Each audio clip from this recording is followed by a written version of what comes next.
სირიას ომის ახალი ტალღა დაატყდა თავს. ბრძოლები დაიწყო დრუზებით დასახლებულ რეგიონში, რომელიც ისრაელთან მზარდი დაძაბულობის ცენტრი გახდა. ამ კვირაში სამხრეთის ქალაქ სუვეიდაში მთავრობის მომხრეებსა და დრუზების მილიციას შორის შეტაკებების შედეგად 10 ადამიანი დაიღუპა, რამაც სირიის ძალებს კონფლიქტში ჩარევა აიძულა. ამან თავის მხრივ ისრაელის საჰაერო დარტყმების განახლება გამოიწვია, რადგან ისრაელი დრუზების დაცვის ვალდებულების მოტივით აფართოებს თავის გავლენას სამხრეთ სირიაში. სირიის საკითხებში ამერიკის სპეციალური წარმომადგენლის ტომ ბარაკის თქმით, შეერთებული შტატები სიტუაციას საგანგაშოდ მიიჩნევს და როგორც ამბობენ, ისრაელს თავდასხმების შეწყვეტისკენ მოუწოდებს. თუმცა ოთხშაბათს ისრაელმა გააფრთხილა, რომ თუ სირია და სირიის სამთავრობო ძალები არ გაჩერდებიან, ისრაელი თავდასხმებს გააძლიერებს. რა მოხდა ამ კვირაში? მას შემდეგ, რაც შაბათ-კვირას დრუზების ძალებსა და ბედუინთა ტომებს შორის შეტაკებები დაიწყო, სირიის არმია სამშაბათს სუვეიდაში შევიდა, რომელიც ქვეყნის სამხრეთში მდებარე დრუზების თემის დასაყრდენია, რამაც უმცირესობებზე თავდასხმების შიში ხელახლა გააჩინა.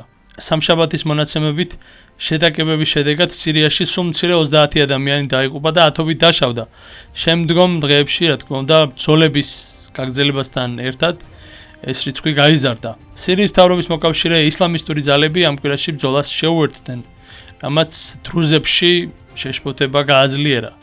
მათ ისრაელმა აღუთქვა დახმარება. ამ შეთანხმების შესაბამისად, ისრაელმა სუვეიდასკენ მიმავალი სირიის სამთავრობო ძალების წინააღმდეგ ახალი დარტყმები განახორციელა. სირიის საგარეო საქმეთა სამინისტრო თავის მხრივ განაცხადა, რომ საჰაერო დარტყმების შედეგად რამდენიმე მშვიდობიანი მოქალაქე და უსაფრთხოების ძალების რამდენიმე წევრი დაიღუპა, თუმცა ზუსტი ციფრი მას არ დაუსახელებია. განცხადებაში სამინისტრომ დააგმო ისრაელის თავდასხმები და მათ სირიის არაბული რესპუბლიკის სუვერენიტეტის ашკარა დარღვევა და სუვერენი სახელმწიფოების შიდა საქმეებში მიმდინარე აგრესიისა და უცხოური ჩარევის საძაგელი მაგალითი უწოდა. მანამდე ისრაელის სამხედრო ძალებმა განაცხადეს, რომ მათ სამხრეთ სირიაში სუვეიდას რაიონში სირიის რეჟიმის ძალების კუთვნილი სამხედრო მანქანები დაბომბეს. აშშ-ს ელჩმა განაცხადა, რომ სუვეიდაში ბოლო დროს მომხდარი შეტაკებები ყველა მხარისთვის შემაშფოთებელია და ისინი ცდილობენ მიაღწიონ მშვიდობიან ინკლუზიურ შედეგებს დრუზების, ბედუინების, ტომების, სირიის მთავრობისა და ისრაელის ძალებისთვის. ამასობაში აქსიოსის რეპორტერმა და CNN-ის ანალიტიკოსმა ბარაკ რავიდმა მედიასთან ინტერვიუში განაცხადა, რომ ტრამპის ადმინისტრაციამ ისრაელს თხოვა შეწყვიტოს ქვეყნის სამხრეთით სირიის ძალებზე თავდასხმები. ეს ინფორმაცია მან ამერიკის ოფიციალურ პირზე დარტყმებით გააჟღერა, რომლის ვინაობა მას არ დაუსახელებია. ამ ოფიციალურმა პირმა თურმე განაცხადა, რომ ისრაელმა პირობა დადო, რომ თავდასხმებს სამშაბათ საღამომდე შეწყვეტდა, თუმცა ეს არაოფიციალური ინფორმაციაა და მხოლოდ იმ კონკრეტულ ადამიანს ეყრდნობა. ამ ინფორმაციის საპირისპიროდ ოთხშაბათს ისრაელის თავდაცვის მინისტრმა ისრაელ კაცმა განაცხადა, რომ თუ სირიელი სამხედროები ტერიტორიიდან არ გავლენ, სუვეიდაში სამთავრობო ძალებზე თავდასხმებს გააძლიერებენ. ისრაელის სამხედრო ძალებმა მოგვიანებით განაცხადეს, რომ დამასკოში სირიის სამხედრო შტაბინის შესასვლელზე იერიში მიიტანეს. ახლა მოდი ვისაუბროთ, ვინ არიან დრუზები. დრუზები დაახლოებით 1 მილიონი ადამიანისგან შემდგარი არაბული რელიგიური ჯგუფია, რომელიც ძირითადად სირიაში, ლიბანსა და ისრაელში ცხოვრობენ. სამხრეთ სირიაში, სადაც დრუზები სუვეიდას პროვინციაში უმრავლესობას წარმოადგენენ, თემის სირიის 10 წლიანი სამოქალაქო ომის დროს დროდადრო ასადის ყოფილი რეჟიმის ძალებსა და ექსტრემისტულ დაჯგუფებებს შორის იყო მოქცეული. დრუზების სექტა ჩამოყალიბდა მე-11 საუკუნის დასაწყისში სამხრეთ ეგვიპტესა და ლიბანის ისმაილიტებში მისიონერი დარაზის ქადაგების საფუძველზე. დრუზების რწმენა მონოთეისტურია და დაფუძნებულია აბრაამისეულ რელიგიებზე, ასევე ჰამზა იბნ ალის, ალ-ჰაკიმის, პლატონის, არისტოტელეს, სოკრატეს და ეხნატონის სწავლებებზე. სიბრძნის ეპისტოლენი წარმოადგენს დრუზების რწმენის ძირითად ნაწილს. დრუზების რელიგია შეიცავს ისლამის, იუდაიზმის, ქრისტიანობის, გნოსტიციზმის, ნეოპლატონიზმის, პითაგორიზმის, ინდუიზმის და სხვა ფილოსოფიებსა და რწმენებს, რაც მას კაფიო და საიდუმლო რელიგიურ ჯგუფად აქცევს. დრუზების რწმენა აღიარებს რეინკარნაციასაც. რეინკარნაციის ციკლის დასრულების შემდეგ მათი რწმენით სული უერთდება კოსმოსურ გონს. დრუზების სექტა ერთ-ერთი ყველაზე დიდი რელიგიური ჯგუფია ლევანტში, რომელიც 800,000-დან მილიონამდე მიმდევარს ითვლის. ისინი ძირითადად სირიაში, ლიბანში და ისრაელში, ასევე მცირეოდენი თემებით იორდანიაში და სამხრეთ-დასავლეთ აზიაში გვხვდება. ყველაზე ძველი და მჭიდროდ დასახლებული დრუზების თემი არის ლიბანის მთაზე, სირიის სამხრეთ ნაწილში. ჯაბალ ალ-დრუზეს მახლობლად. დრუზების ტრადიციები მნიშვნელოვნად განსხვავდება მუსლიმი და ქრისტიანი მოსახლეობისგან. მიუხედავად ამისა, ისინი ადვილად ინტეგრირდებიან. სირიაში დრუზების თემი ქვეყნის სამხრეთით ისრაელის მიერ ოკუპირებული გოლანის მაღლობების მახლობლად სამ მთავარ პროვინციაშია კონცენტრირებული. გოლანის მაღლობები სტრატეგიული პლატოა, რომელიც ისრაელმა სირიას 1967 წელს 6 დღიანი ომის დროს ჩამოართვა. 20,000-ზე მეტი დრუზი სწორედ იმ ტერიტორიაზე ცხოვრობს. დრუზები იმ ადგილს დაახლოებით 25,000 ებრაელ მოსახლესთან ერთად იზიარებენ, რომლებიც 30-ზე მეტ დასახლებაში არიან განაწილებული. გოლანის მაღლობზე მცხოვრები დრუზების უმეტესობა თავს სირიელად მიიჩნევს და ისრაელის მიერ რეგიონის ანექსიის შემდეგ ისრაელის მოქალაქეობაზე ბევრი უარს ამბობს. მათ ვინც უარი თქვა, ისრაელის ბინადრობის მოწმობები მიეცათ, თუმცა ისინი ისრაელის მოქალაქეებად არ ითვლებიან. რატომ მოპირისპირდებიან მათ სირიის ძალებს? სირიის დიქტატორის ბაშარ ალ-ასადის დამხობის შემდეგ ახალმა პრეზიდენტმა აჰმედ ალ-შარამ ინკლუზიურობის პირობა დადო და სირიის ყველა მრავალფეროვან თემს დაცვა აღუთქვა. თუმცა მისდამი ერთგული სუნიტური ექსტრემისტული ძალები რელიგიურ უმცირესობებთან ძალადობრივ დაპირისპირებას აგრძელებენ. მარტში ასობით ადამიანი დაიღუპა დასავლეთ ქალაქ ლატაკიაში ალავიტების წინააღმდეგ ჩატარებული რეპრესიების დროს, ხოლო აპრილში მთავრობის მომხრე შეიარაღებული ძალებსა და დრუზების მილიციის შორის შეტაკებების შედეგად სულ მცირე 100 ადამიანი დაიღუპა. ალავიტებს სწორედ ბაშარ ალ-ასადი ეკუთვნოდა. სირიის ახალ მთავრობასა და დრუზებს შორის ურთიერთობის დაძაბვის ერთ-ერთი მთავარი საკითხი დრუზების შეიარაღებული დაჯგუფებების განიარაღება და ინტეგრაცია. ალ-შარა, რომელიც შეიარაღებული ჯგუფების ერთიანი არმიის ქვეშ გაერთიანებას ცდილობს, ვერ ახერხებს დრუზებთან შეთანხმების მიღწევას, რომლებიც მტკიცედ მოითხოვენ იარაღისა და დამოუკიდებელი დაჯგუფებების შენარჩუნებას. დრუზები, რომელთაგან ზოგიერთი ასადის ავტორიტარულ მმართველობას ეწინააღმდეგებოდა, სიფრთხილით უდგება ალ-შარას ჯიჰადისტური წარსულის მქონე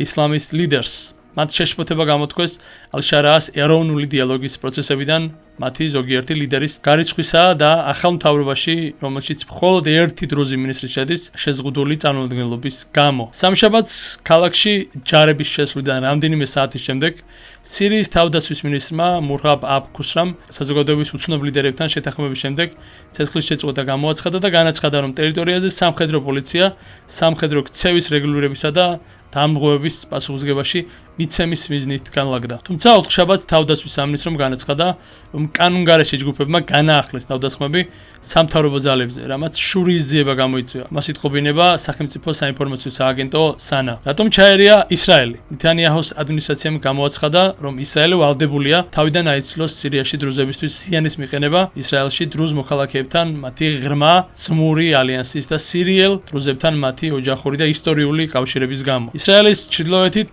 კარმილსა და გალილეაში დაახლოებით 130,000 ისრაელელი დრუზი ცხოვრობს. ისრაელის საზღვრებში არსებული სხვა უმცირესობების თემებისგან განსხვავებით, 18 წელს გადაცილებული დრუზი მამაკაცები ისრაელის ჯარში 1957 წლიდან ირიცხებიან და ხშირად მაღალ თანამდებობებს იკავებენ. ბევრი მათგანი პოლიციასა და უსაფრთხოების ძალებში კარიერას წარმატებით იკეთებს. ისრაელის პრემიერ-მინისტრის ადმინისტრაციის ცნობით, ისრაელის მთავრობამ ასევე ცალმხრივად გამოაცხადა დემილიტარიზაციის ზონა სირიაში, რაც გძალავს ძალების შეყვანას და იარაღის შეტანას სამხრეთ სირიაში. სირიის მთავრობამ უარყო ისრაელის მიერ დემილიტარიზებული ზონის გამოცხადება და საერთაშორისო საზოგადოებასთან ერთად არაერთხელ მოუწოდა ისრაელს შეწყვიტოს სამხედრო მოქმედებები, რომელიც არღვევს მის სუვერენიტეტს. სამშაბათს დრუზების სულიერმა ლიდერმა მსოფლიოს მიმართა და ყველა ქვეყნისგან საერთაშორისო დაცვა მოითხოვა, რათა ყველა შესაძლო საშუალებებით დაუპირისპირდნენ მთავრობასა და მათ მოკავშირე ძალებს და მათ მიერ განხორციელებულ ბარბაროსულ კამპანიას. ეს მისი სიტყვებია. მან ისიც თქვა, რომ ისინი სრული განადგურების წინაშე დგანან. თუმცა დრუზების სხვა ლიდერები აცხადებენ, რომ ისინი მიესალმებიან სირიის მთავრობის ჩარევას სუვეიდაში. მათ მიმართეს სახელმწიფოს აღადგინოს თავისი ძალაუფლება, ხოლო ქალაქში ყოფ შეიარაღებული დაჯგუფებებს მოუწოდეს, რომ იარაღი გადასცენ სამთავრობო ძალებს და დაიწყონ დიალოგი დამასკოსთან. 2024 წლის დეკემბერში ასადის რეჟიმის დამხობის შემდეგ ისრაელმა არაერთხელ განახორციელა დარტყმები სირიაზე. სამხედრო შესაძლებლობების აღდგენის თავიდან ასაცილებლად და იმ მებრძოლების გასანადგურებლად, რომლებმაც შესაძლოა საფრთხე შეექმნან ისრაელის უსაფრთხოებას. ამერიკა კი რეგიონის ქვეყნების შეთანხმებების სერიას გეგმავს, რომელიც ისრაელსა და რამდენიმე არაბულ ქვეყანას შორის ურთიერთობის ნორმალიზებას გულისხმობს. ადმინისტრაციის მაღალჩინოსანმა გასულ თვეში CNN-ს უთხრა, რომ სირიისთვის სასარგებლოა ისრაელისკენ მიდრეკილება. მაისში საუდის არაბეთის დედაქალაქ რიადში ამერიკის პრეზიდენტმა ტრამპმა შარასთან შეხვედრა გამართა და ეს იყო ამერიკის შეერთებული შტატებისა და სირიის პირველი მაღალი დონის შეხვედრა 10 წლეულების განმავლობაში. ტრამპმა სირიის წინააღმდეგ ამერიკის სანქციების მოხსნის შედეგად შეხვედრამდე ცოტა ხნით ადრე გამოაცხადა, რასაც სირიაში აქ ფთოვანება მოყვა და ქვეყნის საერთაშორისო საზოგადოებაში რეინტეგრაციისკენ გადადგმულ ნაბიჯად იქნა მიჩნეული. თავის მხრივ ისრაელმა ამ შეთანხმების გაფართოებისკენ თავისი მზადყოფნა გამოცხადდა.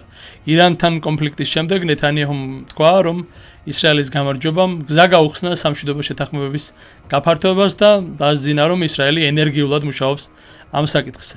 საგარეო საქმეთა მინისტრმა გიდეონ საარმა ისიც კი თქვა, თუ რომელ ქვეყნებთან ისახავს მიზნად ისრაელი ურთიერთობების ნორმალიზაციას. მისი თქმით, ისრაელი დაინტერესებულია აბრაამის შეთანხმების მშვიდობისა და ნორმალიზაციის წრის გაფართოებით. თამზად არიან მშვიდობისა და ნორმალიზაციის იმ წრეში დაამატონ სირია და ლიბანი. ისრაელმა სირიის სახელმთავრობასთან პირდაპირ და ირიბი მოლაპარაკებები გამართა, რაც ასადის რეჟიმის დამხობის შემდეგ ყოფილ მოწინააღმდეგეებს შორის დინამიკის ცვლილებაზე მიუთითებდა.